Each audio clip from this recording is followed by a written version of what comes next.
There, that looks right.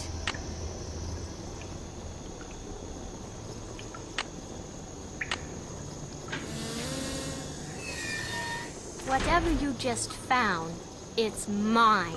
I'm the pen villain, not you. Besides, I would have found it before you did if I didn't have to sit there all day learning all that other silly rubbish. What is that?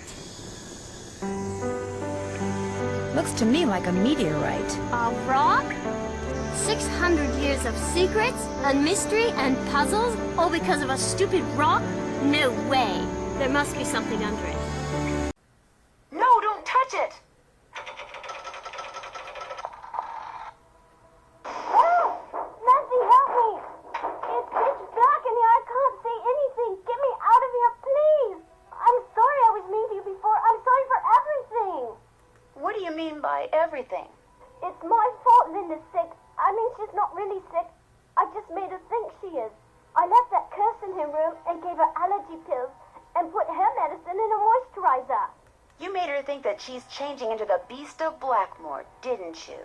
I just wanted to go away. I just wanted to be Daddy and me and Mommy, my real Mommy. Please don't make me talk anymore, Nancy. There's no air in here. I can't breathe.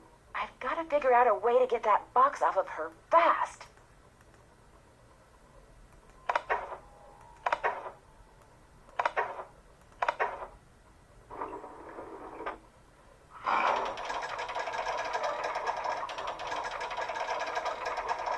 Thank you.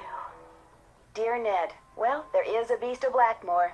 Jane. She made poor Linda think she was turning into a monster by putting her uncle's hair restorer in Linda's moisturizer. She also slipped Mrs. Drake's allergy pills into Linda's food so she'd feel woozy all the time. An extremely dangerous thing to do. Needless to say, Jane's father was very upset, especially when he found out Jane had done it because she still wants him and her real mother to get back together.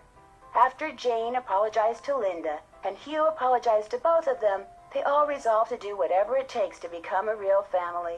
As for Blackmore Manor, ever since I told him about all the passageways and gadgetry I discovered, Hugh has become fascinated with his family history and has ordered Ethel to teach him what she's taught Jane. And while he doesn't believe for a second that the meteorite in that old alchemy lab has magical powers, he has encouraged Jane to come up with a puzzle to help ensure its safekeeping, just as initiates have been doing for centuries.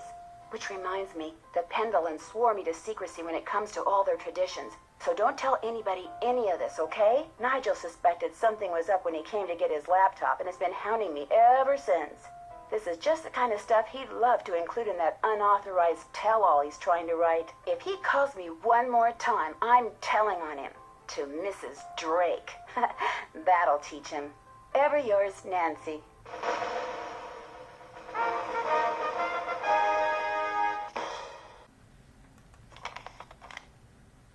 Hello again. I found another safe deposit box key that belonged to Josiah. Impossible. Josiah only had one box, and you've already opened it. But this has to be Josiah's key. It is one of ours. Where did you get it? I won it playing golf at Josiah's with a special ball.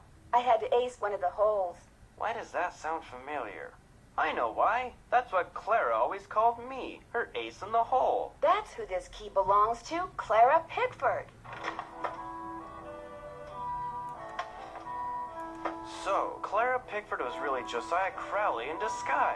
Apparently, he loved playing tricks like that on people and hiding things right under their noses. Wonder what this is. Gloria Dowd, now Crandall, and Jane Willoughby, circa 1912. Jane Willoughby? That doesn't look the least bit like Jane Willoughby.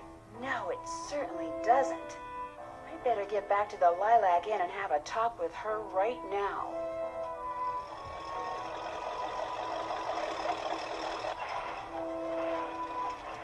Move out of the way, would you please? I'm kind of in a hurry. You're not going anywhere until you tell me who you really are. What are you talking about? I just saw a picture of Jane Willoughby, the real Jane Willoughby. It's been swell knowing you, sister.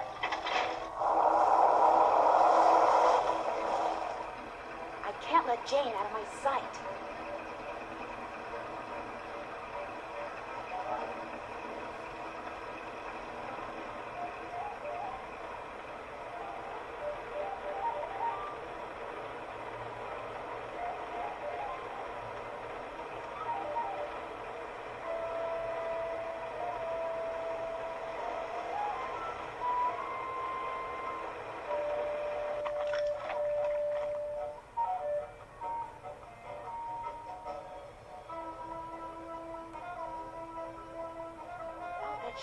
for the state line. I know. I'll take a shortcut and head her off.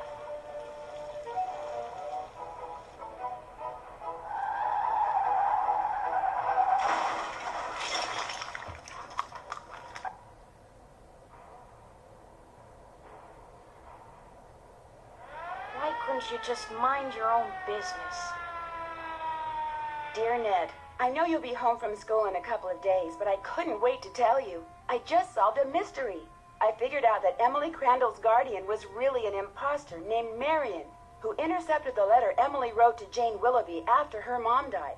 She pretended to be Jane not only so she could steal Emily's valuables, but so she could convince Emily that she was incapable of running Lilac Inn, and that she should sell it and split the money with her. On top of all that, I found Josiah Crowley's real will.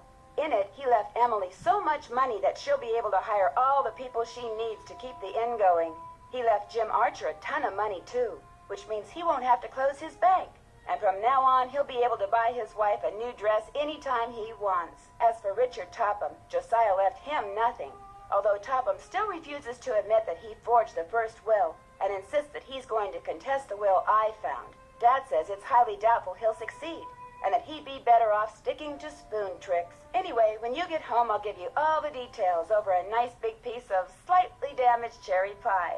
Wait till you hear that part of the story. As always, Nancy.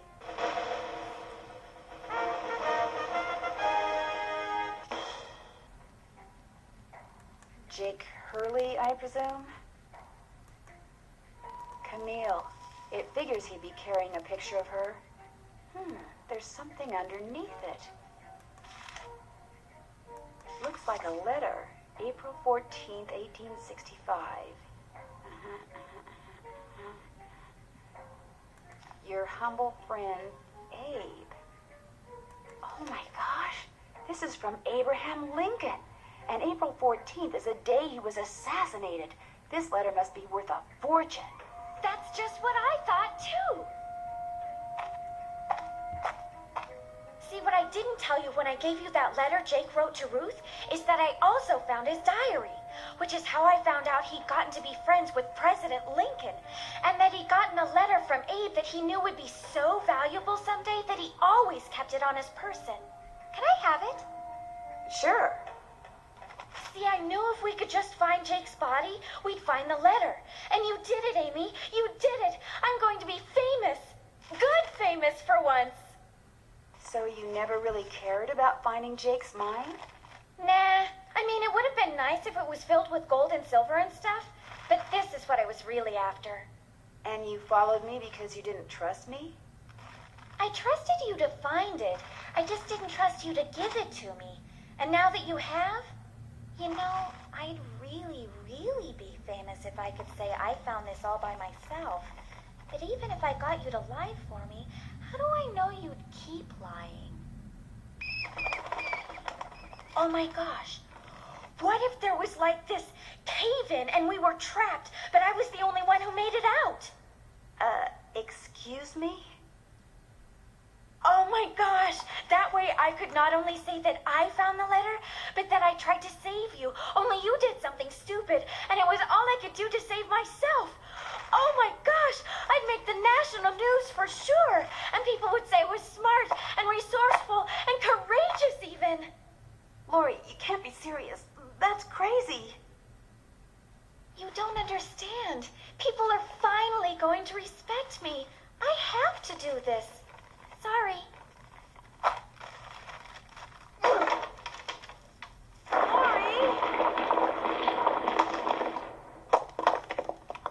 The opening's blocked. I'm trapped. Now how am I going to get out of here? Maybe I could get out of here in this.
Lori, are you all right? Nancy, is everything okay? It is now. As soon as we discovered you and Lori weren't on the train, we jumped off and hightailed it back here. What the heck's going on? I'm sure Lori will be glad to tell you all about it. Darn you, Natalie. It's Nancy. Dear Hannah, some hostess Lori Gerard turned out to be. When her father heard that she'd tried to seal me up in that mine, he canceled all her credit cards and said that from now on, Lori will have to support herself. She has yet to stop crying. Tino Balducci told reporters that he knew what Lori was up to all along and said he let Frank, Joe, and me solve the case so we amateurs could enjoy his limelight. Joe was just about to belt him when a big argument broke out between John Gray and Charlena over whether John had really recorded Camille's ghost. She started calling him a crackpot, and then he started calling her a hack. Then, well, let's just say that soon the press was no longer interested in what Tino had to say. As for Jake Hurley, it turns out that his letter from Abe Lincoln is worth a small fortune. Pretty ironic, huh? Jake spent his whole life searching for gold, when all along he possessed something far more valuable. His uncanny knack for making friends. Love, Nancy.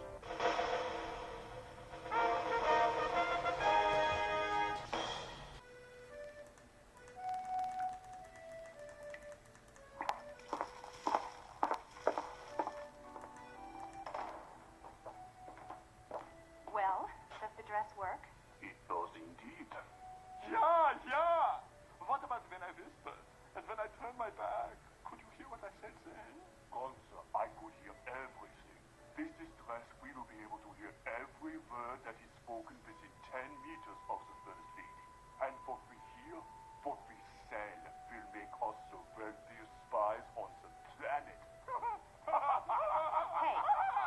Hey, I made you the dress, so how about paying me? After the First Lady takes possession, that is our deal. Look, I put up with the dead flowers, the letters, the paint, the idiotic phone calls. I put up with all your stupid threats for months. I deserve to get paid now. Those weren't threats. Those were incentives meant to keep you on track. And they obviously worked.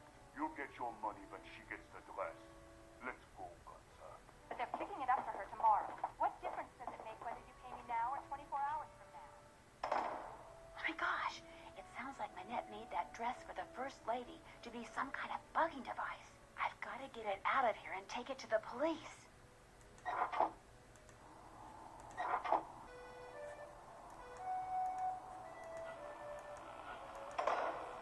Where did you come from? You've been hiding in here, eavesdropping. You heard everything, didn't you? Not everything, but enough to know that thanks to you, those two guys intend to use this dress to bug the World Summit. I knew there was something sneaky about you the minute you walked into my office. I should have tossed you out on the spot and told Amy Grunhill to stuff it. Well, newsflash, sister. I am about to knock your nosy little block off. Hey, yeah! I'm taking you out, Nancy, and I don't mean for sushi.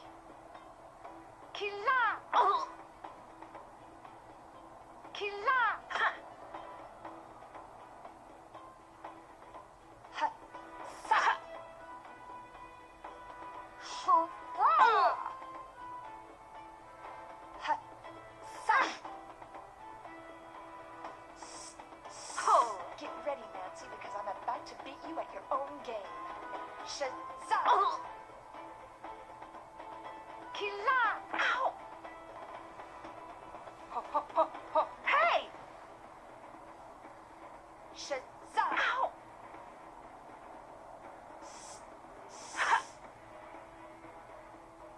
Hurrah!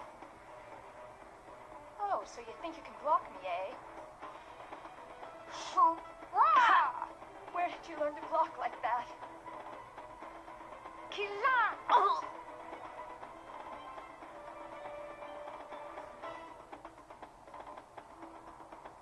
Shazza! Ow! Shazza! Hurrah! Your goose is cooked. Killa! Hey!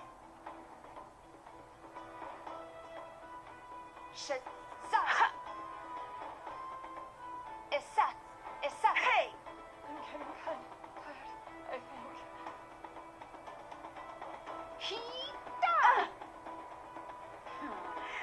starting to feel a little weak. Killa!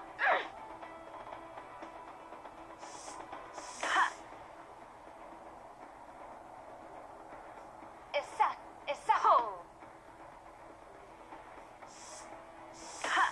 I fought imaginary elves that were stronger than you.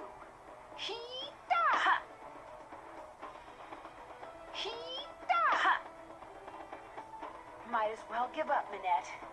Issa!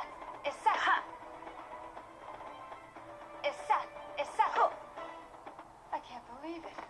You never threw a single punch, yet you beat me. Life is so unfair. So horribly unrude.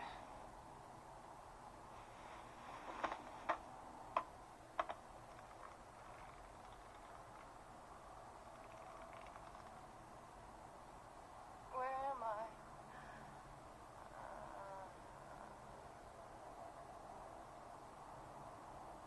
Oh my gosh. And there it was, the real reason why Minette wore that mask. A tattoo, which she later admitted she had gotten on the spur of the moment and which she instantly regretted, calling it the stupidest thing she'd ever done in her life. She also admitted that the reason she had fallen so far behind schedule was because Ernst and Gunther Schmeck, former members of the East German secret police, were paying her a small fortune to create a dress for the First Lady out of fabric they supplied. This fabric was infused with microscopic circuitry that would allow them to eavesdrop on the World Summit. All three have been arrested, which means Minette will probably be designing her next collection from a jail cell. And she doesn't care for stripes. As for the beautiful pieces of stained glass that Noisette Tornade hid away years ago, they have been returned to the churches they came from. And Noisette is finally getting the respect and gratitude she was denied after the war. Not that she was perfect, but it seems to me her biggest fault wasn't doing too little for her beloved city of Paris, but trying to do too much. As for Heather, after Minette was arrested, Amy Grunhild asked her to try to salvage the spring show.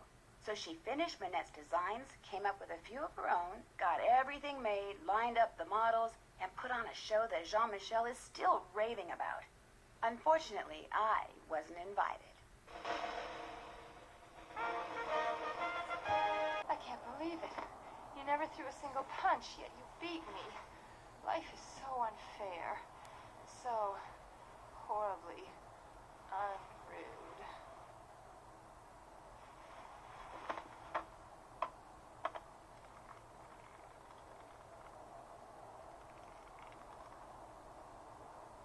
Where am I?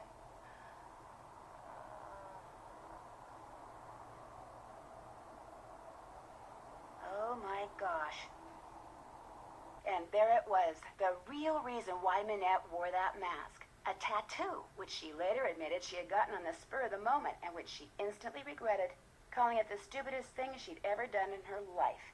She also admitted that the reason she had fallen so far behind schedule was because Ernst and Gunther Schmeck, former members of the East German secret police, were paying her a small fortune to create a dress for the First Lady out of fabric they supplied. This fabric was infused with microscopic circuitry that would allow them to eavesdrop on the World Summit. All three have been arrested, which means Minette will probably be designing her next collection from a jail cell. And she doesn't care for stripes.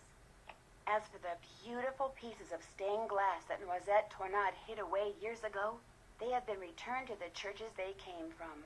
And Noisette is finally getting the respect and gratitude she was denied after the war. Not that she was perfect, but it seems to me her biggest fault wasn't doing too little for her beloved city of Paris, but trying to do too much. And as if busting a pair of spies and recovering lost treasure weren't enough, Heather took over Minette's spring show and had me, be one of the models. Believe it or not, I managed to make it all the way down the runway and back without falling flat on my face. Of course, I still have no idea what I was wearing, but I can tell you one thing. It was rude. Very rude.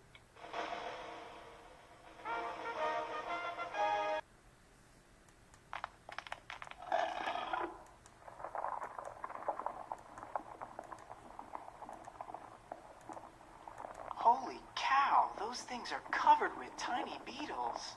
Man, whatever's inside those canisters, those beetles are going for it. Big time. Frank, what are you doing here? Well, Pua sent me. She gave me a map. What is all this? A huge, terrible mistake, that's what it is. I've made Pele mad. Dad? How did you get in here? I finally found a lava tube that bypasses the main tunnel. Pua, you followed me? I had to find another way in here. So I let you figure out that chart, and then, yes, I followed you. It's over, Pua. I'm dumping those things right now. Dad, no! We're in too deep. We've got to go through with it now. Wait a minute. You're in this whatever it is together? If and when the Healy Healy Center shuts down, the land it's on reverts to us. Land we could turn right around and sell to developers. So I used John and Kudo to steal us some chemicals that would make insects start destroying the pineapples. And made it sound like Kane Okala was back to keep people out of the jungle so they wouldn't see us spraying. And then we spread the rumor that whatever was killing the pineapples was the Healy Healy's fault. My father owes a lot of money to some really bad people. That's why we did it. And if you could just not tell anyone about this, everything will be fine. No, Pua. Pele destroyed the tunnel for a reason. She was telling us to stop. No, Pua. Pele destroyed the tunnel for a reason. She was telling us to stop. It's Frank. No, Pua. It's over. The earthquake was a warning. This isn't right, and if we don't stop next, she'll destroy us.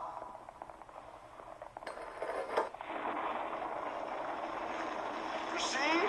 You see?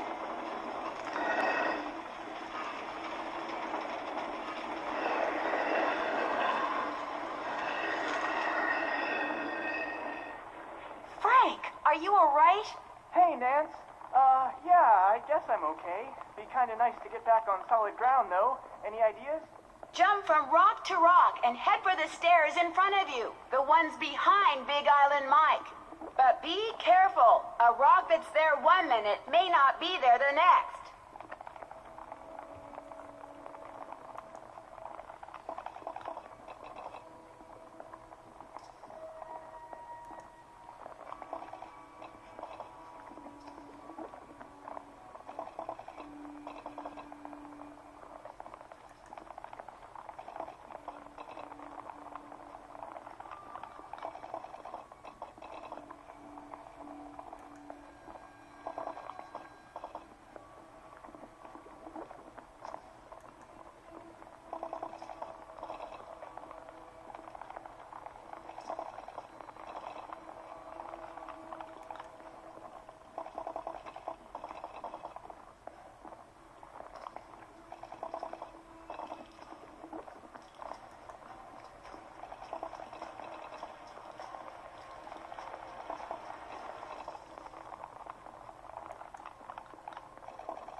Oh, man. I've never been so glad to see solid ground in my life.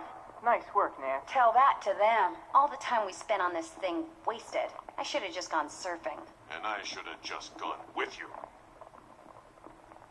Big Island Mike and Pua finally made it to safety, and all of us managed to get out of the cave using the lava tube that Mike had discovered. Much to their credit, he and Pua turned themselves in immediately, although it took a while for the authorities to figure out exactly what to charge them with. As for what they had done, here's how Big Island Mike explained it. Desperate to pay off the loan sharks to whom he owed a lot of money, Big Island Mike remembered something. The land the Healy Healy Research Facility was on used to belong to his aunt. She willed it to the foundation that built the facility with the stipulation that the land would go to Mike if and when the Healy Healy ever closed its doors. And so he set out to force the Healy Healy out of business, knowing that once the land was his, he could sell it and pay off all his debts. First, capitalizing on what he knew about pineapples, he used to work for a pineapple grower.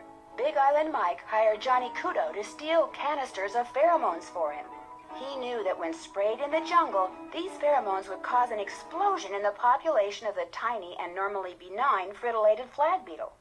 To lower their risk of being seen, the Mafu spread the rumor that Kane Okala was once again prowling the island. Then they sprayed the chemicals, and soon fritillated flag beetles were everywhere. Dr. Kim finally figured out that the weird whispering noise I had heard was the beetles rubbing their little legs together in some kind of greeting ritual. Soon, the beetle larvae, which are practically microscopic, started feeding on the local pineapples. And when it became apparent that something strange was going on with the pineapple crop, the Mapus began circulating the rumor that the Healy was to blame. And their plan almost worked. The rumor made one of the Healy's current owners, Richard Aiken, so nervous that he hired the Hardy Boys to dig up something, anything that he could use to discredit the Mapus and shut them up. And if word had gotten out that Malachi Craven, who it turns out is the one who tore Dr. Kim's camp up in a fit of anger mismanagement, was working with plant mutations, public pressure may have indeed caused the Healy to close its doors. But thanks to Frank and Joe and Dr. Kim and yours truly, the Mapus plot was exposed, and the frittulated flag beetle population quickly fell to its normal size, as did that of the Norsobeta odorata moth. So, how did I spend the rest of my time on the Big Island? Well, let's just say when it comes to cleaning frass jars, I am an expert.